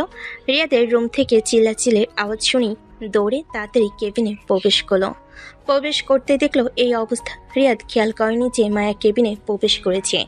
মায়া দৌড়ে গিয়ে রিয়াদকে জড়িয়ে ধরলো। এই তো আমি এখানে। আমি আপনাকে ছেড়ে কোথায় যাব বলেন? এমন করছেন কেন? আমি তো আছি, দেখেন আমি এখানেই আছি, আপনাকে জড়িয়ে ধরে আছি। প্লিজ এমন হাইপার হবেন না, আপনার ক্ষতি হবে তো। আমি তো শুধু আপনার জন্য খাবার আনতে গেছিলাম। মায়ের কথা শুনে রিয়াদ শান্ত হয়ে গেল। রিয়াদ মায়াকে শক্ত করে জড়িয়ে ধরল। মায়ের যেন দম যাই অবস্থা। আমার জন্য কোথাও যেতে হবে না। কিসের জন্য তুমি খাবার আনতে গেছো আমাকে না বলে? আমি তোমাকে না দেখে পাগল হয়ে গেছি। আমি ভেবেছি তুমি আমাকে ছেড়ে চলে গেছো। কথাগুলো বলতে রিয়াদের চোখ থেকে এক ফোঁটা পানি মায়ের মাথায় পড়ল। আমি আপনাকে ছেড়ে কেন চলে যাব? আপনি কারণ দেখান। আমি আপনাকে বলেছি না আমি আপনাকে ভালোবাসি? তাহলে আপনার কেন আমার প্রতি বিশ্বাস নেই? মায়ের কিছুটা অভিমানী সুরে বলল। রিয়াদ হয়তো মায়ের অভিমান বুঝতে পারল। না, আসলে আমি ওভাবে বলতে চাইনি। কিভাবে বলতে চেয়েছেন আমি খুব ভালো করেই বুঝতে পেরেছি। এখন আমাকে ছাড়ুন। বলে মায়া রিয়াদকে ছাড়ি নিয়ে তাকে বেডে বসিয়ে দিল। রিয়াদকে শান্ত হতে দেখে আশিক চোখের ইশারায় নার্সকে রুম পরিষ্কার করতে বলল। অন্যদিকে ডাক্তার রিয়াদের কাছে এগিয়ে যেতে চাইলে মায়া তাকে না করল। ম্যাডাম, স্যারের স্যালাইন এখনও শেষ হয়নি, স্যার এখনও দুর্বল। আমি এই হাতে ব্যান্ডেজ করে দিচ্ছি, আপনি অন্য হাতে স্যালাইন লাগিয়ে নিন। ডাক্তার আর মায়া যে যার মতো নিজের কাজ করতে লাগলো। মায়ের হাত ড্রেসিং করে সুন্দর করে ব্যান্ডেজ করে দিল। ডাক্তার অন্য হাতে স্যালাইন লাগিয়ে কেবিন থেকে চলে গেল। তার পেছন পেছন সবাই বের হয়ে গেল। এখন শুধু রুমে একা আছে তারা দুজনে। মায়া কিছু না বলে চুপচাপ তার আনা খাবার রিয়াদকে খাওয়াতে আরম্ভ করলো। রিয়াদও চুপচাপ খেয়ে নিল। রিয়াদ খুব ভয় পেয়ে আছে, মায়াকে কিছু বলতে পারছে না তার রাগী চেহারা দেখে। তো তুমি কি রাগ করে আছো আমার উপর? জাস্ট এতটুকু কথাই মায়ের বোম ফাটানোর জন্য যথেষ্ট ছিল। কেন আমি রাগ করে থাকবো কেন? আমাকে কি মানুষ মনে হয়? আমি তো মানুষ না, আমি তো গরু ছাগল। আর কি এরকম পাগলের মতো করছিলেন কেন? কিছু মনে না দেখে মনে করেন যে সব মেনে নেব, তাই না? আমি চলে গেছি। কি আমি চলে গেছি? কি হলো? আমার কথার উত্তর দিচ্ছ না কেন? আমার কথাই কি আপনার কানে যাচ্ছে না? না মানে আসলে। কিসের না মানে আসলে? মুখ দিয়ে কথা বের হচ্ছে না? আমি বলিনি আমি আপনাকে পছন্দ করি। আমার মনে হয় আমি আপনার সাথে অভিনয় করছি। আমি কি আপনার চিটার মনে হয়? আমার কথার বিশ্বাস নেই? আমার মুখের কথার কোনো দাম নেই? আসলে আমিও ওভাবে বলতে চাইনি। তাহলে কিভাবে বলতে চেয়েছেন? বললেন আমাকে এইভাবে বলতে চাননি, কিভাবে বলতে চেয়েছেন? আমার উপর যদি আপনার বিশ্বাস নাই থাকে তাহলে আপনি আমাকে কিসের ভালোবাসেন? এটা কোন ধরনের ভালোবাসা আমাকে বলেন? আর যদি বিশ্বাস না থাকে তাহলে আমাকে ডিভোর্স দিয়ে দিলেই তো হয়। নিজেকে খুব পাগল প্রেমিক মনে করেন, তাই না? আর আমি কিছুই না। আমাকে তো আপনার মানুষ মনে হয় না। মানুষ মনে করলে এতটুকু বিশ্বাস থাকতো আপনার আমার প্রতি। কথাগুলো বলতে বলতে মায়া এবার কান্না করে দিল। রিয়াদ মায়াকে টেনে বুকের মধ্যে জড়িয়ে নিল। সরি, আর এমন হবে না। সরি, আর কান্না করো না প্লিজ। তোমার কান্না দেখলে আমার কষ্ট হয়। আসলে আমি তখন তোমাকে না দেখে হাইপার হয়ে গেছিলাম। আমার মাথাতেই কথা আসেনি। আমি তখন কি করেছি আমি নিজেও বুঝতে পারিনি। আমার কি মনে হয় রিয়াদ জানেন? আমি মনে হয় আপনার কাছে কুকুর বিড়াল কেউ মানুষ এত পাহারা দিয়ে রাখে না যতটা আপনি আমাকে পাহারা দিয়ে রাখেন। আমার সাথে তো আপনার কোনো বিশ্বাসই নেই। যেখানে বিশ্বাস থাকে না সেটাকে ভালোবাসা বলে না। আপনি যদি আমাকে সত্যিই ভালোবাসতেন তাহলে আমার প্রতি আপনার বিশ্বাস থাকতো যে আমি কখনোই আপনাকে ছেড়ে যাব না। সরি আমার বউজান। আমি আর কখনো এমন করব না। আমি আর কখনো তোমাকে অবিশ্বাস করব না। এবারের মতো মাফ করে দাও। একটুখানি সুস্থতা দাও। সুস্থ হওয়ার পর আমি কান ধরে উঠবস করব যে আমি সত্যি বলতেছি। না, আপনাকে কান ধরে উঠবস করতে হবে না। আমি আপনার কথা বিশ্বাস করছি। তবে আপনি যদি আমার বিশ্বাস ভাঙেন তাহলে আমি সত্যিই আপনাকে ছেড়ে চলে যাব। এমন জায়গায় চলে যাব যেখানে আপনি চাইলেও আমাকে আর কোনো দিন ফিরিয়ে নিয়ে আসতে পারবেন না। মায়ের সম্পূর্ণ কথা শেষ করার আগে রিয়াদ মায়ের ঠোঁট দুটো নিজের দখলে করে নিল। বেশ কিছুক্ষণ পর ছেড়ে দিতেই মায়া জোরে জোরে নিঃশ্বাস নিতে আরম্ভ করলো।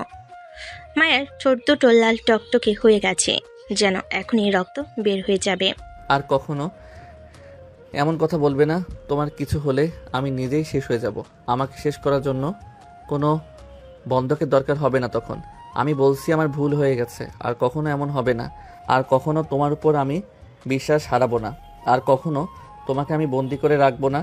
আপনাকে আমি স্বাধীনতা দেব, তুমি উঠবে, মুক্ত আকাশে উঠবে। দুজনেই কথা বলতে বলতে কখন যে ঘুমিয়ে গেছে তা দুজনের একজনও বুঝতে পারেনি। সেদিনের পর থেকে কেটে গেছে বেশ কয়েকটা দিন। রিয়াদ এখন ধরতে গেলে প্রায় সুস্থ। মায়ের যত্নে সে যেন তাতেই সুস্থ হয়ে গেছে। সেদিনের পর থেকে রিয়াদ মায়েকে দিয়েছে সম্পূর্ণ স্বাধীনতা। তবে তার সেফটি যেন সবসময় তার সাথে থাকে, লেডিস গার্ড থাকে।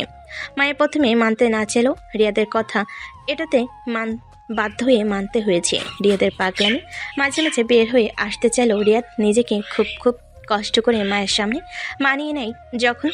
যদিও মায়া এখনও রিয়াদের মাফিয়া সম্পর্কে জানে না, শুধু এতটুকু জানে রিয়াদের পরিবারে কিছুটা সবার মানসিক সমস্যা আছে। মায়ের কথা মতো রিয়াদ এখন মাঝে মাঝে সাইকিয়াট্রিস্টের কাছে যায়। আগে থেকেই সব কিছু অনেকটাই কমে এসেছে। মায়া ঘুম থেকে উঠে বিছানার পাশে তাকাতেই দেখলো রিয়াদ তার পাশে নেই। মায়া উঠে নিচে আসতেই দেখলো রিয়াদ রান্না করছে তার জন্য। উঠেছো? ঘুম ভালো হয়েছে তো? ফ্রেশ হয়েছো? মায়া মাথা দিয়ে না করলো। রিয়াদ মায়ের সাথে কথা বলতে বলতে টেবিলে সমস্ত খাবার রেখে মায়ের সামনে গিয়ে দাঁড়াতেই মায়া তার মাথাটা রিয়াদের পেটের উপর রেখে শক্ত করে জড়িয়ে ধরল। রিয়াদকে আর করলো মায়া রুমে জুতা পরে আসেনি।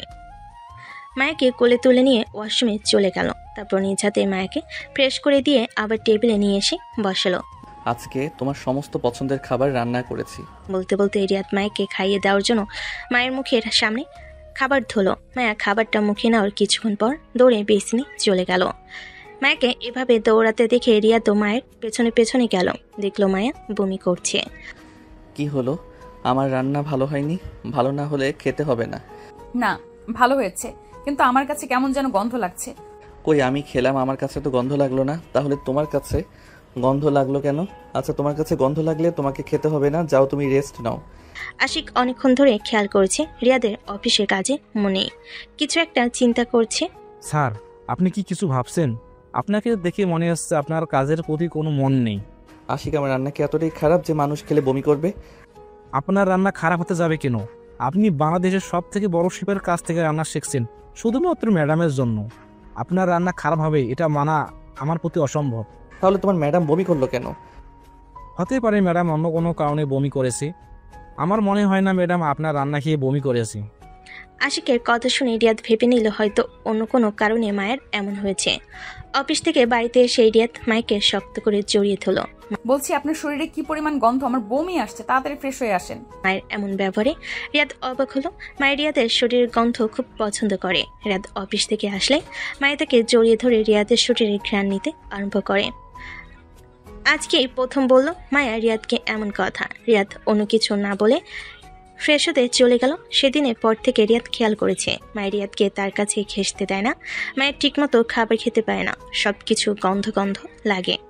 মায়ের অনেকটা শুকিয়ে গেছে, চোখের নিচে কালো দাগ পড়েছে।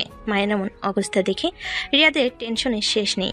রিয়াদ অনেকবার করে বলেছে মায়াকে ডাক্তারের কাছে নিয়ে যাবে, কিন্তু মায়া বারবারই রিয়াদকে বলেছে ঠিক হয়ে যাবে, তার কোনো সমস্যা হচ্ছে না তেমন। কিন্তু রিয়াদ মায়াকে নিয়ে বেশ চিন্তিত। রিয়াদ মিটিংয়ে ছিল, এমন সময় তাড়াতাড়ি করে আশিক রিয়াদের কাছে আসলো। ম্যাডাম হঠাৎ কেন সেন্সলেস হয়ে গেছে? সার্ভেন্টার তাকে হসপিটালে নিয়ে গেছে। আশিকের বাকি কথা শোনার আগে রিয়াদ দৌড়ে বের হয়ে গেল। হসপিটালে এসে রিসেপশনিস্টের কাছ থেকে কেবিন নাম্বার জেনে দৌড়ে কেবিনে প্রবেশ করলো। দেখলো মায়া বিছানায় শুয়ে আছে। মায়ের জ্ঞান ফিরেছে। এক পাশে ডক্টর দাঁড়িয়ে, আরেক পাশে সার্ভেন্টরা। ডাক্তার, ও কেমন আছে? হঠাৎ করে কি এমন হলো যে অজ্ঞান হয়ে গেছে? আমি তোমাকে কতদিন ধরে বলছিলাম যে চলো যাই ডাক্তারের কাছে, তুমি তো আমার কথা শোনো না।